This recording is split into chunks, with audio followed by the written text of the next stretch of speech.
بسم اللہ الرحمن الرحیم۔ السلام علیکم ورحمۃ اللہ وبرکاتہ۔ انسان اپنے مفادات کے لیے لڑ لیتا ہے اور حقوق کے لیے نہیں لڑتا۔ ظاہر مت دیکھو، ضروری نہیں کہ خوب سیرت بھی ہو۔ متکبر کا ادنی نشان یہ ہے کہ غصہ ضبط نہ کر سکے۔ مومن کی طاقت دل میں ہوتی ہے اور کافر اور منافق کی طاقت ہاتھ میں ہوتی ہے۔ دنیا میں سب سے کمزور وہ ہے جو اپنی خواہشات پر قابو نہ رکھ سکتا ہو۔ اگر تو جاہلوں کی صحبت اختیار کرے گا تو جہالت تجھ تک ضرور پہنچ جائے گی۔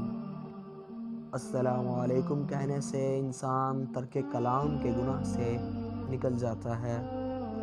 ہمارے چینل اردو شارٹس کو ضرور سبسکرائب کیجیے۔ اللہ حافظ۔